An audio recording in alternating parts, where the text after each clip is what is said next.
exclusively on ESPN Plus. UFC 313, Saturday.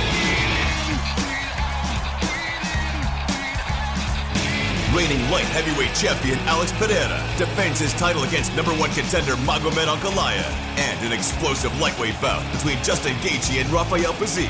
UFC 313, Saturday at 10 p.m. Eastern.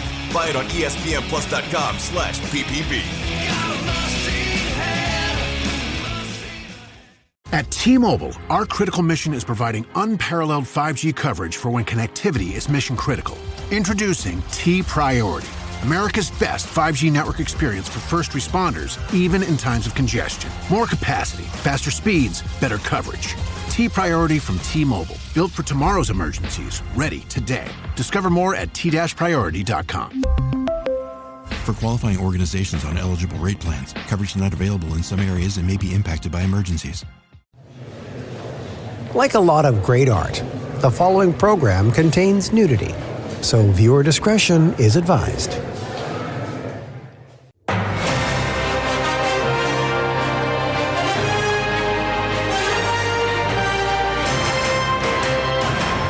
Spanning the globe to bring you the latest in classic rock news and comment. It's the Classic Guitar Rock Daily Update with your host, Jeremy Lunnan. Friends, Romans, countrymen, lend me your ear.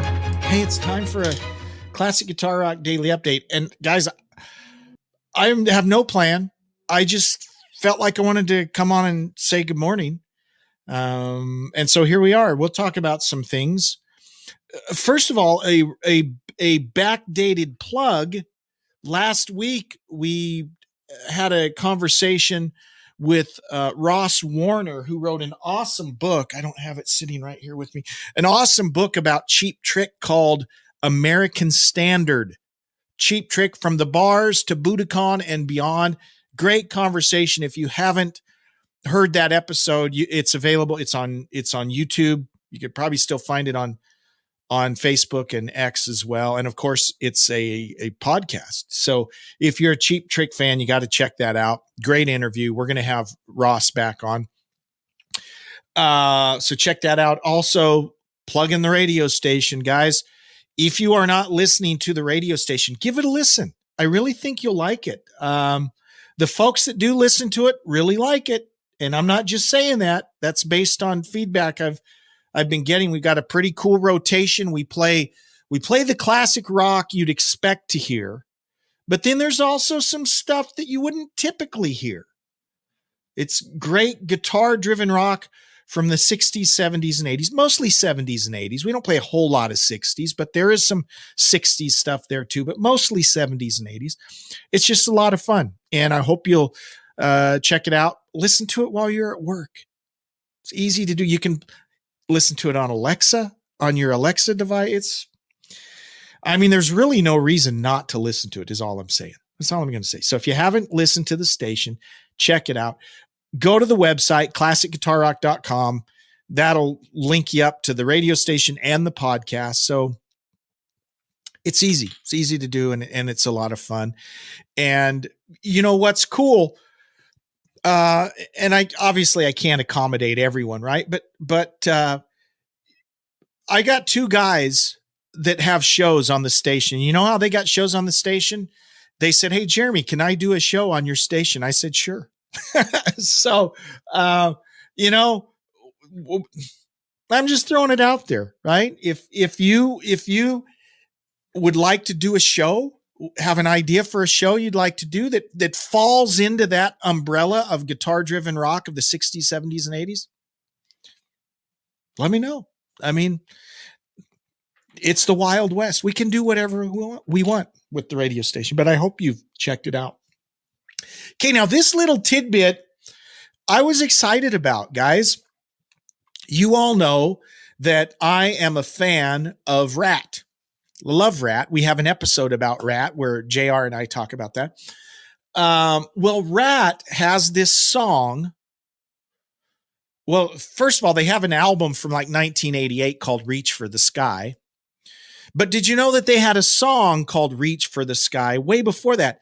In fact, it was slated to appear on Out of the Cellar. They had recorded it in 83 to go on Out of the Cellar. Well, it never wound up on the album, but the song is being released. There's a 40th anniversary version of Out of the Cellar that drops in November. And one of the tidbits on that will be this song. I was going to say new song. It's not a new song. It's been around since 83, but this bonus song will be on that new version of Out of the Cellar, and it's called Reach for the Sky. And I just listened to it and I love it. And I'm like, why didn't that make the album? Because I think it's better than several of the songs on the album. But for whatever reason, it never made it to Out of the Cellar. And our loss then is our gain now, because if you check out the new version of Out of the Cellar that will come out in November, you'll be able to hear this song. Or you could just go listen to it now. I guess you could do that. It's on YouTube. So check that out. When you look at the LA strip bands, by the way, another plug, there's a Classic Guitar Rock Time Machine that will be coming out soon where we visit the LA strip. Okay. So you'll be able to hear some of these LA strip bands on the Time Machine.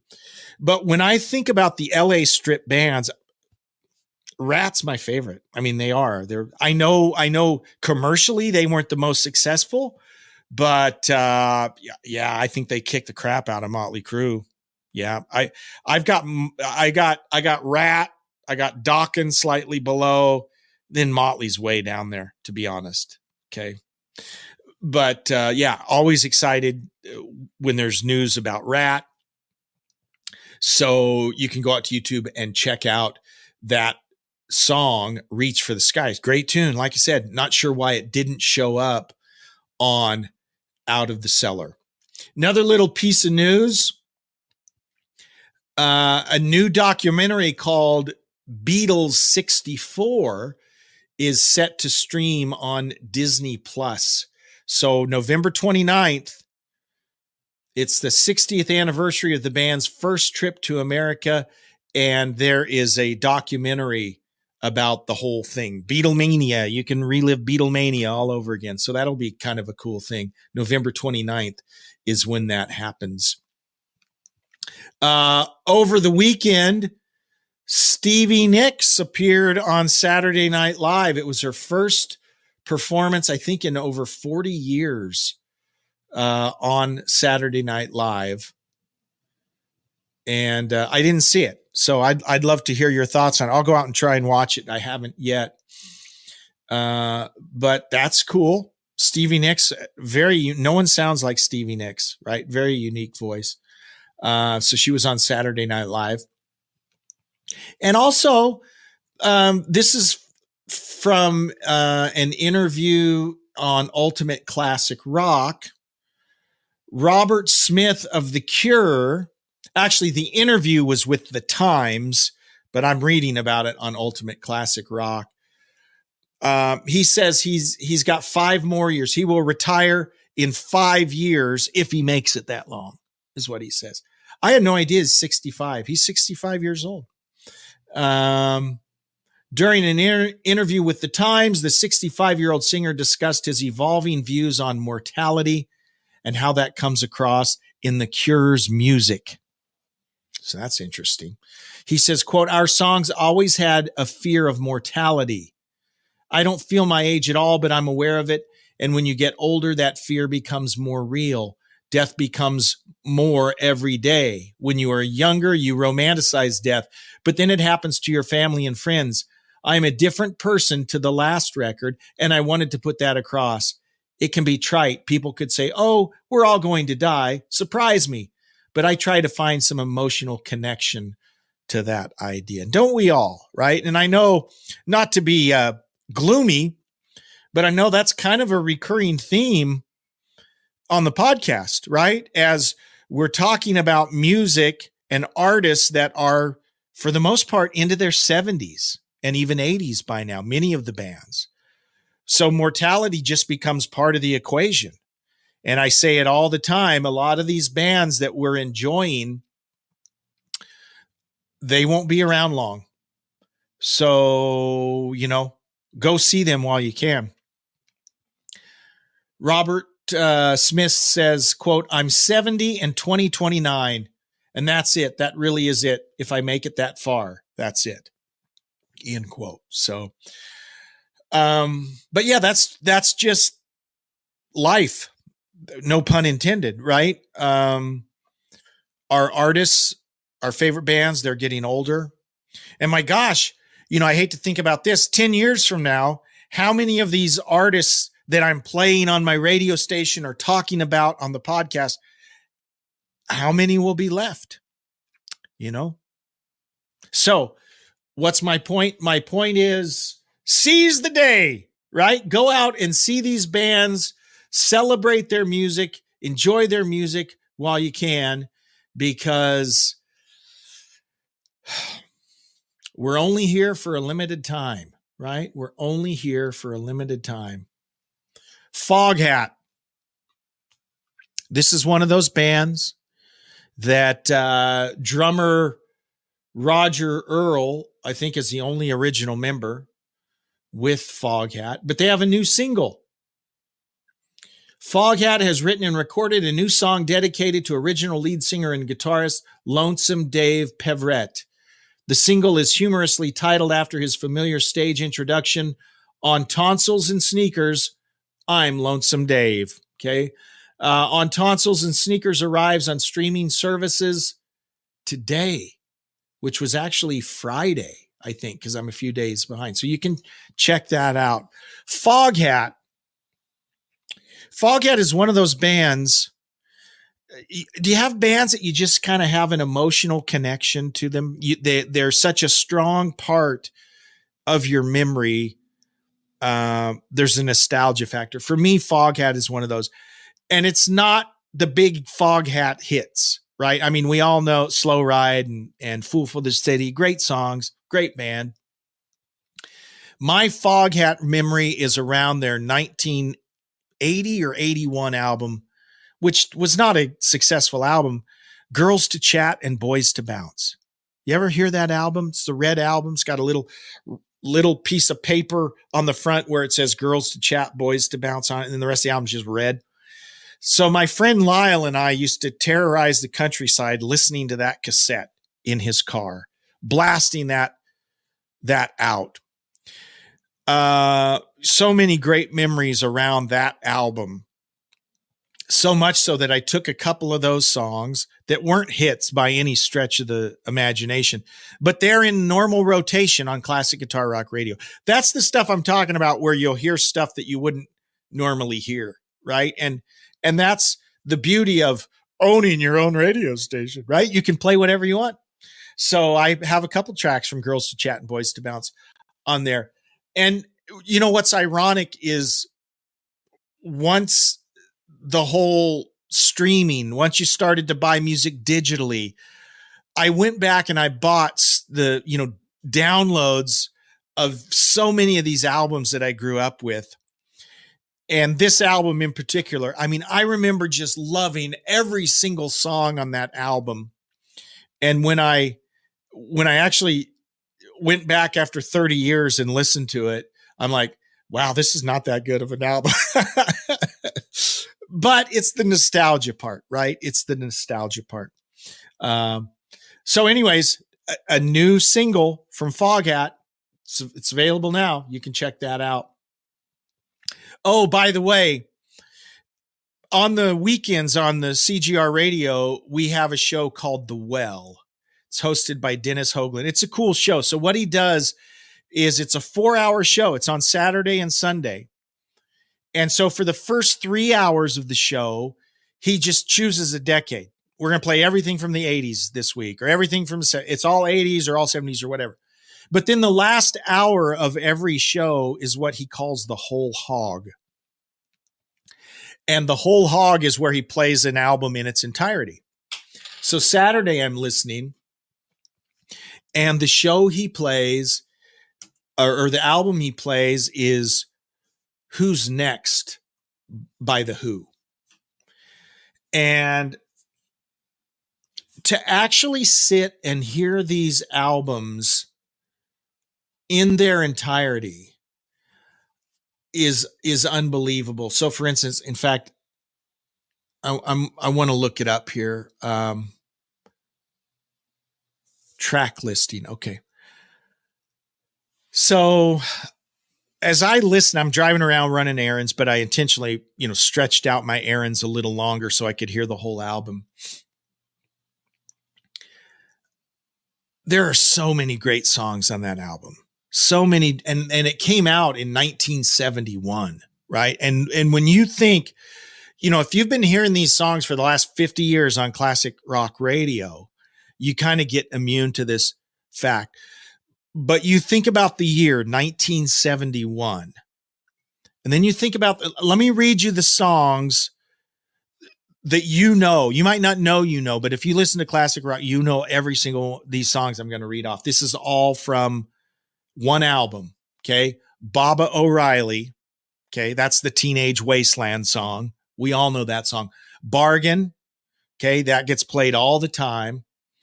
Going Mobile, Behind Blue Eyes, Won't Get Fooled Again. All of those are on this album. What a phenomenal album. And then that was on Sunday. He played that. I think on Saturday he played Hotel California. Same thing, to sit down. And that's what doesn't happen anymore. I'm talking about myself, is now that we stream, we listen to songs one at a time. We buy them one at a time. But in the good old days, we'd buy an album and we'd sit down and we'd listen to the whole album all the way through. And that's what I like about the whole hog, is you even if you are driving around in your car, getting to hear a whole album as they were intended to be listened to is really cool. But man, what a phenomenal album, that Who's Next album. Phenomenal album. All right, let's see if there's any more news here that we have to talk about. Okay. This is compelling, isn't it? Listening to Jeremy Scroll. I do have a comment here from Eric. I used to sing Going Mobile to my daughters when they started crawling. There you go. Thank you, Eric. Thanks for checking us out today too, by the way. Yeah, just a great song. That's a great album. One more item here. This episode is brought to you by Coffee Mate. After watching this season of the HBO's original series, The White Lotus, this is the tropical getaway I needed. One more pina colada, please. Hey, you're not on mute. Oh, I thought I was in paradise. Turns out it was my Coffee Mate. Coffee Mate pina colada and Thai iced coffee flavored creamers. Inspired by the newest season of HBO's original series, The White Lotus. For the love of coffee. Try now. Does it ever feel like you're a marketing professional just speaking into the void? Well, with LinkedIn ads, you can know you're reaching the right decision makers. You can even target buyers by job title, industry, company, seniority, skills. Wait, did I say job title yet? Get started today and see how you can avoid the void and reach the right buyers with LinkedIn ads. We'll even give you a $100 credit on your next campaign. Get started at linkedin.com/results. Terms and conditions apply.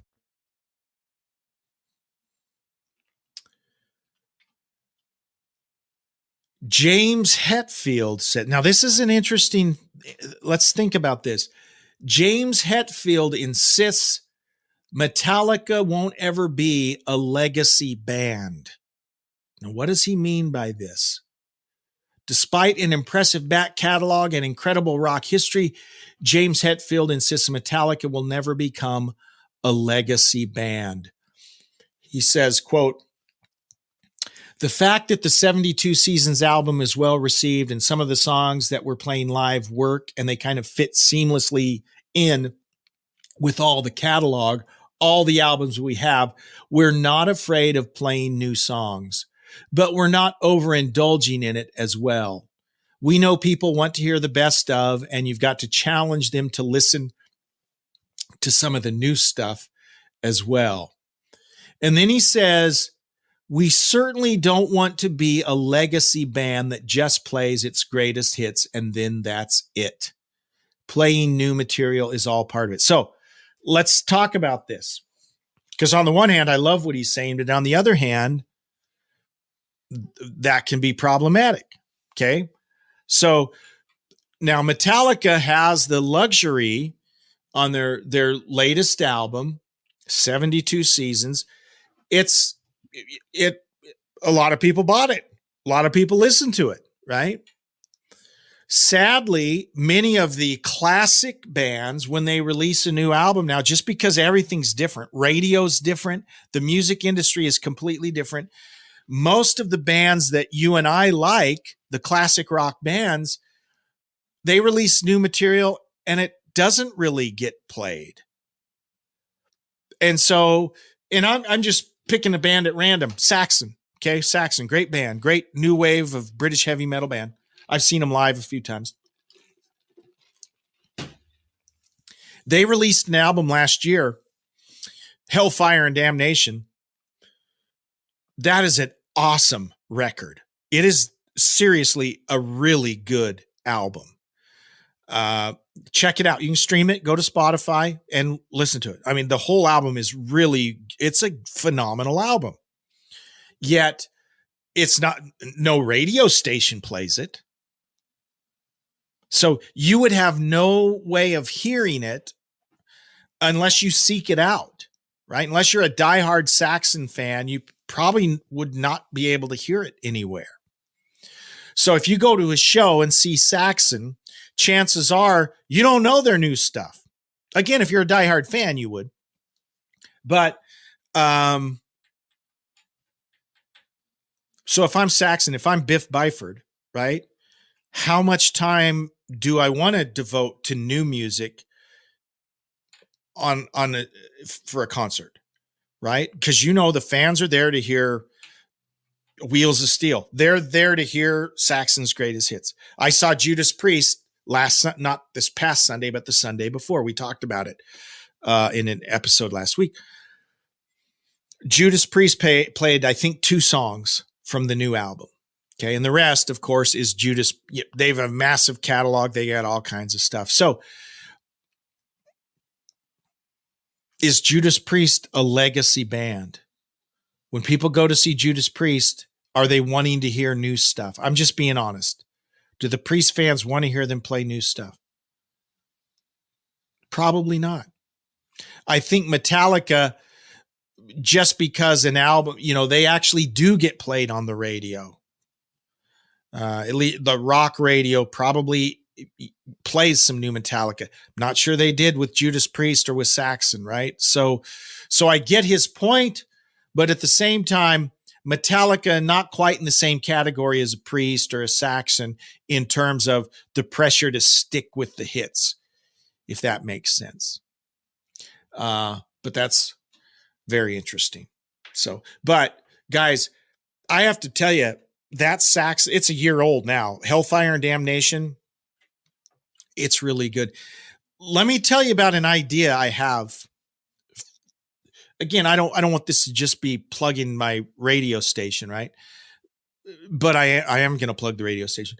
One of the ideas that we're talking about is doing a show where we're playing new music from classic bands.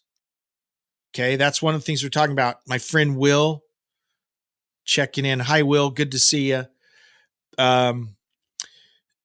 Little behind the scenes about Will. Okay, we're mighty class of 85. Graduated in Oklahoma, class of 85, and Will and a couple of my buddies tasked with the 40-year reunion coming up next summer. So, Will, I'm probably going to come stay at your house. Is that okay? So I'm going to the reunion, right? But Will is actually there and helping to put together a reunion. So that's a big task. Of course, Will not allowed to talk on this show. That's a policy we have because he has incriminating evidence. But I do say hi to Will when he shows up. So thank you, Will, very much. Yeah. Yeah, he said, I expected that. Yes. Oh, I think he's talking about he expected that I would stay at his house. Yeah, I will stay at his house. And his wife, Rachel, is a really good cook and much nicer than Will, by the way. But yeah, I'm looking forward to that, Will. What was I saying? Oh, yeah, the idea that we're thinking about for this show is we're going to play new music from classic bands. because there's nowhere you can go unless you're looking for it to hear new music. And you've heard me vent about Frontier Music before. Frontier Music is a label based in, it's either Italy or Spain, that their whole, it's great. They put out great records. So there's an interesting approach they have. They're either signing legacy bands to put out new music. Valtellini, he says hello, and he's also giving us some info about Frontier Music. He says they're from Italy. Okay, that's right. So what they do is they put out albums of either legacy bands that are putting out new music or new bands that are kind of in the classic rock, melodic rock vein. So I've heard a lot of great albums from new artists that play great music that doesn't really get played on the radio, right? And then kind of a third thing they do, they'll kind of assemble groups, right? They'll get existing musicians together to make albums. Many of them are really good. Revolution Saints, perfect example. They're awesome. That's what's his name? Dean Castronovo, the drummer who's currently on tour with Journey. Well, he's got a band called Revolution Saints. The first incarnation was Dean, Doug Aldrich, and Jack Blades. They did a few albums that were awesome. And now it's Dean with Joel Hoekstra and dude from Dokken, bass player from Dokken. His name's escaping me. Jeff Pilson, right? So they'll bring these bands together, make these records. Tokyo Motor Fist, another great band that they put together. And they're awesome. These are awesome albums that are coming out. They don't really get played on radio. Sadly, Frontier doesn't,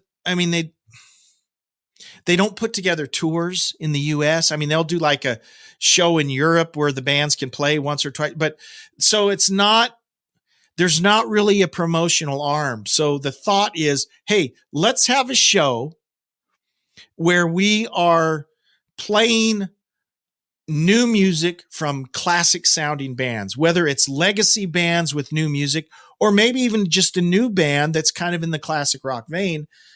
And we'll play some of that music. So that's one of the things we're talking about. I think it would be awesome. By the way, if you're from a record company and would like to play your music on that show, reach out to me and let me know, because that's one of the things we got to get the music. So we got to get on like a distribution with these record companies to get their music. And of course, my partner in crime, JR, I was just thinking, dude, we got to get together. We haven't done a show with JR in forever. And that's not JR's fault. That's just my fault. But we got to get together and do a show with JR. So I'll be reaching out to you, JR. Thanks for saying hi. But you probably should get back to work. Okay, your boss might. Oh, JR is the boss. Never mind. Okay, I cracked myself up. So, email me, guys. Shoot me an email. If you got ideas for the radio station, if you'd like to be on the radio station, if there's songs you want to hear, shoot me an email, classicguitarrock@mail.com. And of course, you can visit the website, classicguitarrock.com, for all the latest information. That's going to do it for today. Thank you so much for tuning in. We'll do it again next time. Live long and prosper. What you just said is one of the most insanely idiotic things I have ever heard. Thanks for listening. You can email Jeremy at classicguitarrock@mail.com. Everyone in this room is now dumber for having listened to it. Tune in each weekday for the Classic Guitar Rock Daily Update.